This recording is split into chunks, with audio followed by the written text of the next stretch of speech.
learners. Welcome to the second session on human resource planning for events. In this session, we shall be discussing about the job roles in event management and the various support functions involved. It means that we'll be discussing about the various departments, job roles in every department, and how employees can be kept motivated as part of human resource planning and management. We have with us a very eminent expert from the event industry, Mr. Ankur Kalra. He is the founder and chief experience officer of WebGure. WebGure is one of the leading experiential marketing agencies in India with its presence across 4 cities and over 2 decades of experience. WebGure has some leading brands as its clients like Adidas, Reckitt, Amazon, Huawei, Samsung, and many such other iconic brands. WebGure also has a popular IP event called Make Me Up in the beauty, skincare and hair space, which was initiated in 2019. It's also a privilege to have Ankur as our expert with us because he's one of the biggest promoters of event education in India. And over to you, Ankur. Our learners would like to know about what kind of job roles are there in the event industry and what are the various departments which engage these uh, job roles and how we can go ahead from there and how we can keep the employees motivated through the organizational life cycle. So over to you, Ankur. Thank you, Hina. And I look forward to giving a little bit of an overview about what are the different job roles that are there in an event organization and how proper HR management of those roles can really lead to a happy organization and happy employees who work in the organization. So there's a small presentation that I have. I'll just share my screen. So as Hina said, I run an agency called WebGure, which is in the space of event management. And we've been around for about 18 years now. We started in 2002. And we have over 100 employees across the country. And I believe that HR is really the crux of event management, as managing people is more important than doing anything else. Our only input and our only resource is human resource. So what is HR in the context of event management? In the last one, we were a little generalistic, and now we will get specific to what are the roles and responsibilities of different departments and different functions in an event management organization. So after listening to this session, you'll basically understand the various departments and job roles in an event management company, and what are the ways and means to keep those people in those departments motivated in an event management organization. These are the 2 aspects that we will be covering. So I will, without really wasting time, I will deep dive into this immediately. There are 4 critical divisions that an event management company has in terms of HR. The first is client servicing or business development. It is the same department. Some people call it client servicing, some people call it business development. The second is creative and strategy. The third is operations and production. And the fourth is support functions. These are the 4 clear demarcations of human resource departments in an event management organization.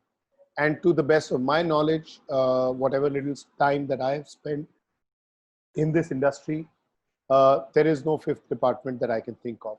All other divisions come as subsets of these 4 particular roles. Today, I will spend some time explaining to you what each of these roles really means and what exactly do organizations expect from employees in each of these roles. And the reason for telling you all this is so that tomorrow when you can make up your mind in case you want to get into event management, you can make up your mind as to which of these particular departments excites and attracts you. And therefore, what are the kind of skill sets that are required in that particular department that you can hone and that you can work upon and that you can apply for and you can impress upon when you really go into an event organization for an interview for that particular role. So I'll spend the next 10 odd minutes talking about what each of these roles really means for an event management organization. We will, of course, start with the client servicing and business development department. So getting straight into the client servicing and business development departments. If you ask me, I've been a client servicing person all my life. So client servicing and business development is actually the face of the organization. These are the people who are responsible for getting business into the organization. They are the ones who represent the organization, who talk on behalf of the organization, who interact on behalf of the organization, who actually have relationships with clients on behalf of the organization, and are the most critical assets to the organization.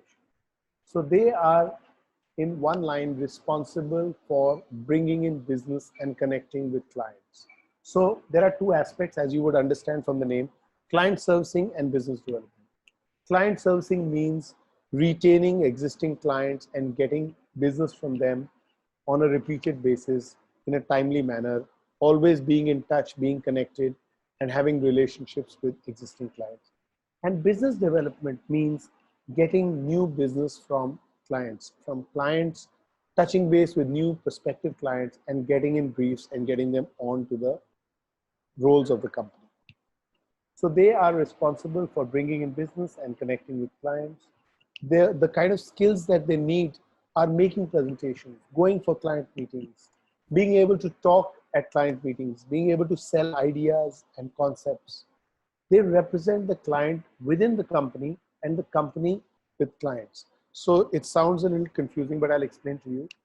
When we get a brief, for example, today, a Microsoft gives us a brief that they want to organize an event. I, as a client servicing person, will go to Microsoft and represent my company to Microsoft, that my company's name is Wipcure. This is the kind of business that I've done. And this is why we are the best suited to organize this event for you. Now, once that brief is given to me by the client, I will have to come back to my organization and now represent Microsoft. I will have to brief a team of people who will actually think of what is it that we can present to Microsoft. How is it that we can solve the unique problem that Microsoft has?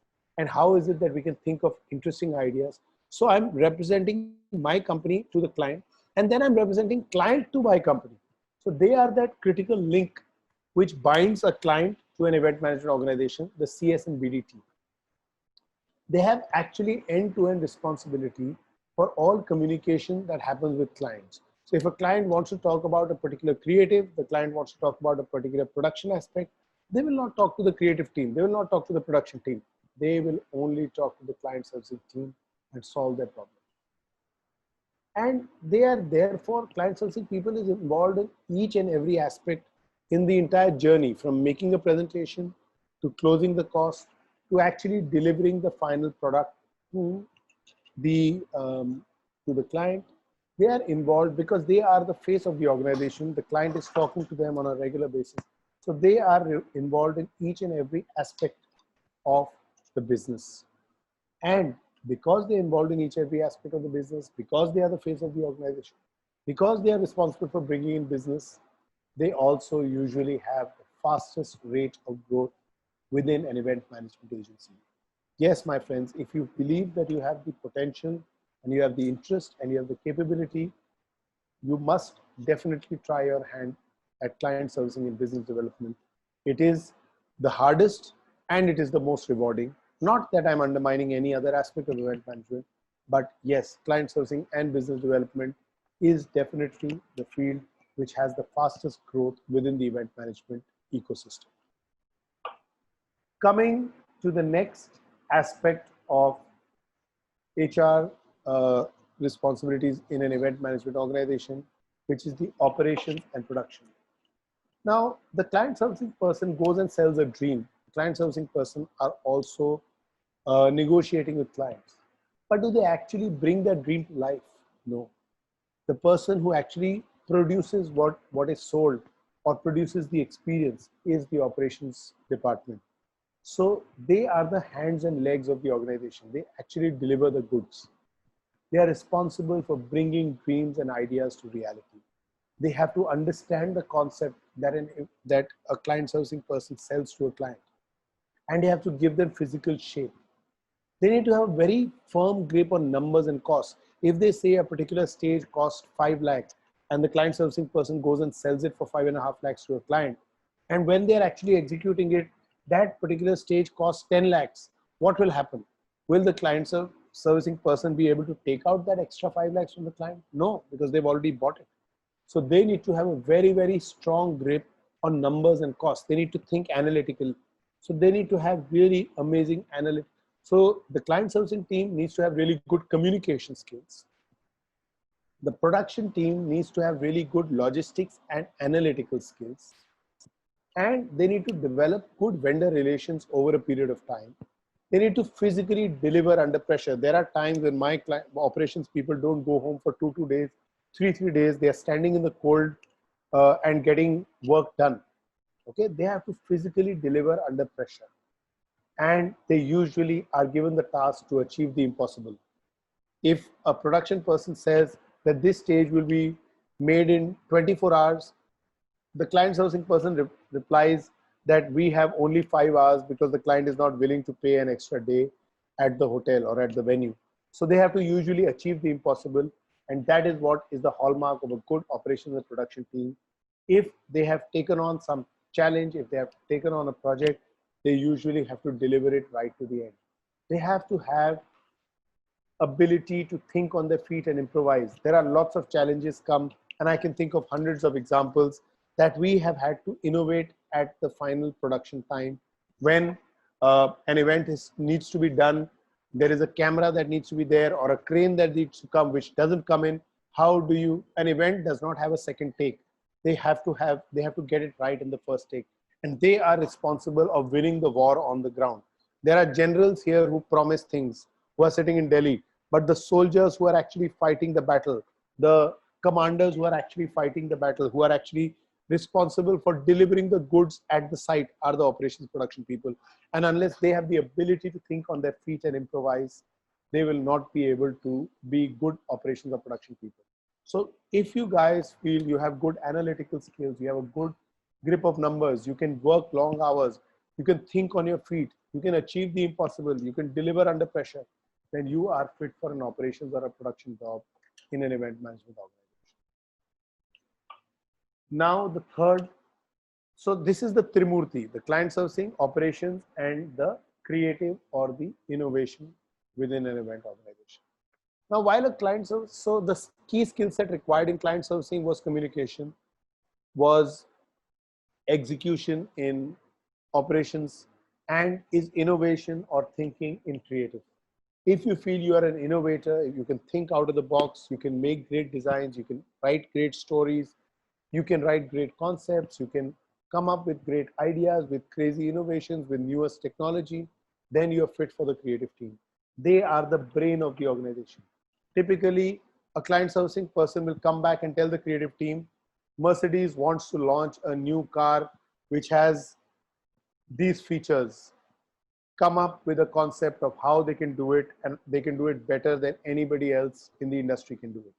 Then they will have to come up with the slogan, the idea, the concept, whether we'll bring the car down from the sky, or we'll make it jump from a ocean, or we'll make it appear from magic, or whatever it is.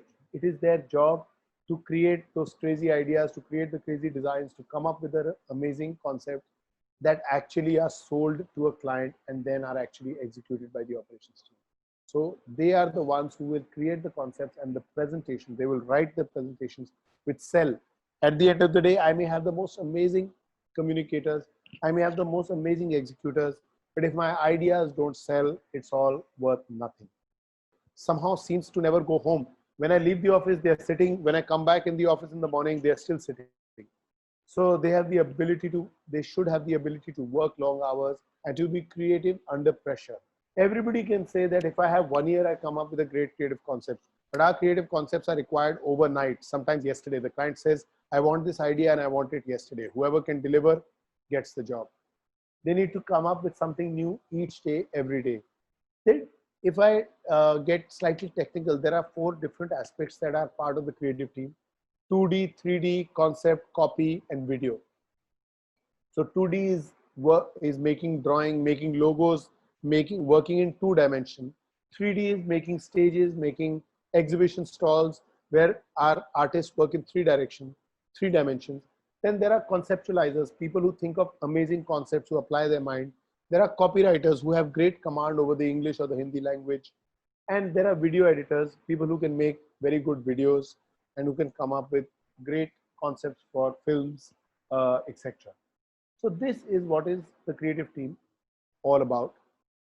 So I'll just do a quick recap. Client servicing and business development, the face of the organization, people who are great communicators and responsible for relationships with new and existing clients. Operations are the hands and legs of the organization, people who have great analytical skills, people who have great number skills, and who have the ability to deliver under pressure. Creative team, these are the innovators, these are the people with the crazy ideas who can think of the extraordinary and come up with new concepts every day. And finally, support functions. Now the first 3 were unique to the event management world. Support functions are common to any company, such as HR, finance, administration, IT, front desk, etc.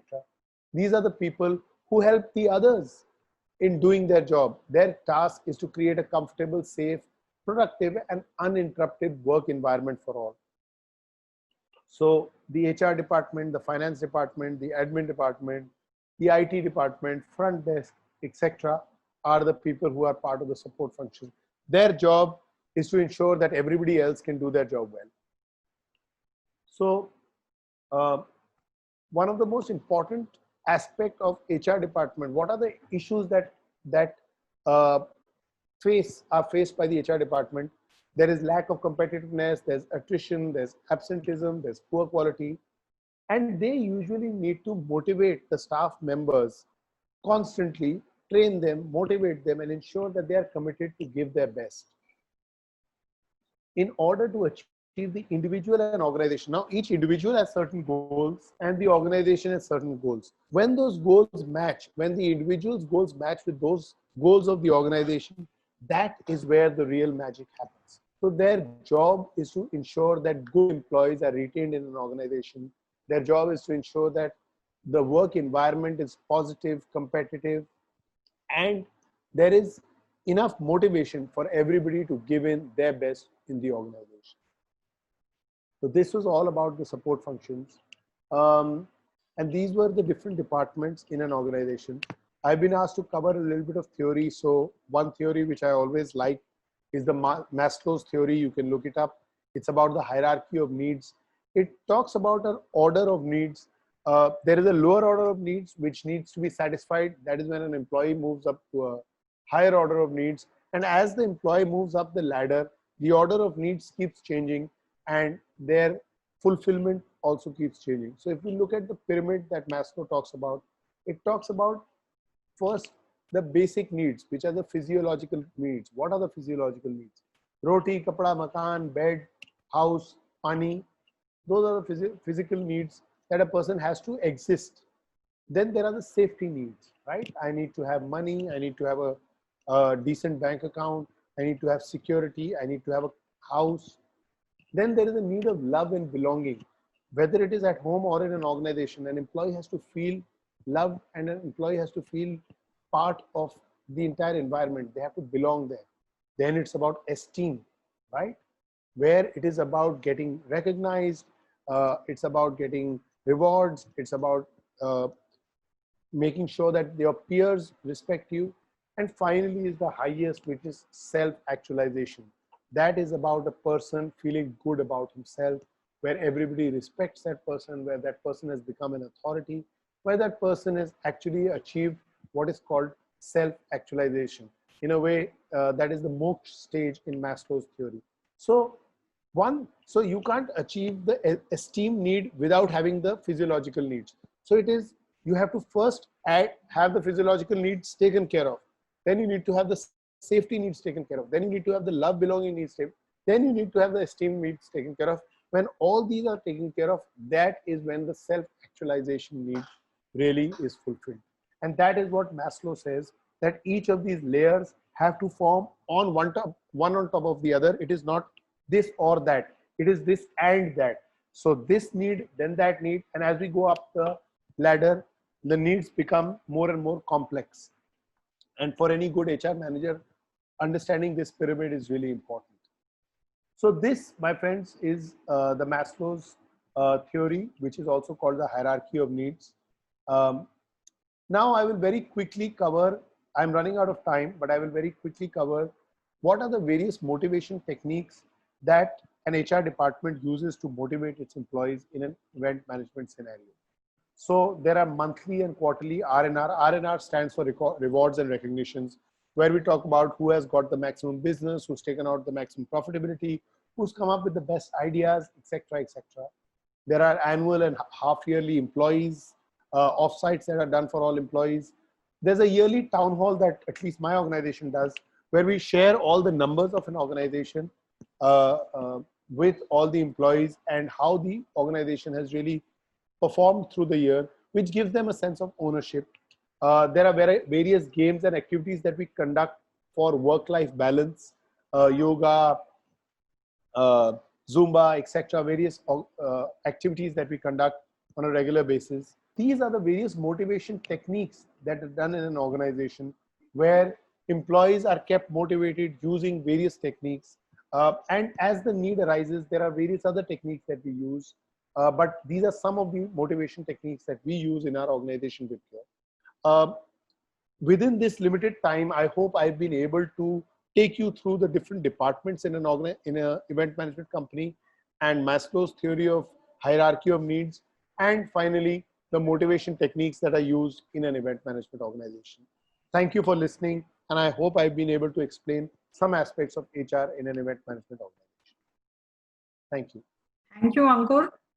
That was a much needed deep dive into the various job roles and departments in an event management company. Very comprehensively, you have covered client servicing, production, creative, and what the support functions are, and above all, the motivational aspect, which is the driving force into team building and much more. So we all know now that organizations are made of people and they need to be motivated as part of an organization for excellent teamwork and to make the work environment more competitive, positively competitive, I would say. So wonderful presentation out there. And the USP of your company is, your team, and your organization is recognized for its events and experiential marketing endeavors all across India. And our learners would be very interested to know what kind of activities you do for, what HR activities are done in your organization, so that they could relate to what you've just said, So if you can show some of the activities of your organization, HR activities, that would be really wonderful. Sure, I will do that. We have a small coffee table book. I'll just very quickly share that so that all the viewers can get an idea. I hope my screen is visible. Yeah. Yes, it is. Is my screen visible? Okay. Yes. So this is a small coffee table book about who we are, what is the kind of work that we do. This is our team, what is our vision, our values, our beliefs. It'll take another session to go through this in detail, but this is our journey from 2002 to 2020, our different milestones, what are our vision, mission, values, what differentiates us from different agencies, where are our offices, Delhi, Bombay, Bangalore, and some awards that we've won. These are glimpses of some of the events that we've done. This is Amazon Sambhav. Recently, this is Make Me Up, Calabar, Prado, Armani, Mercedes, Huawei, Lotus, Hamleys, Nykaa, Adidas. If I give you details about all this, it'll take half an hour just to explain this. But these are some of the, and these are some of the new avenues that we have launched in these times of COVID.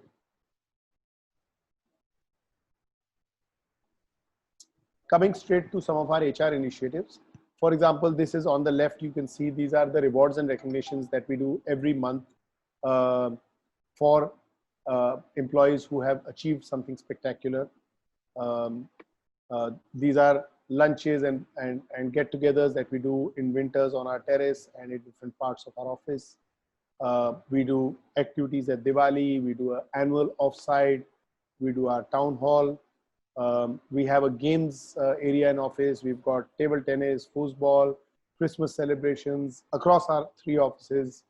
And this is our annual party that we do. So this is the kind of work, every year we have these kind of get-togethers. These are basically to motivate and engage our employees, different kind of celebrations that we do. Hope this has given you a glimpse of the kind of activities that we really do to motivate our employees. Thank you, Ankur, for that wonderful glimpse of the snapshots of activities which your organization does for to build human resources and retain them. This brings us to the end of this session. I'm sure all learners have been able to gain deeper insights into human resource planning for events through this presentation by Ankur, one of the eminent experts of the event industry, and also through the activities of his organization, which he shared in this session. Thank you so much, Ankur, for joining in this session and enlightening our learners regarding human resource planning for events. Thank you so much. Thank you, learners. Thank you. Thank you. It was my pleasure. Thank you.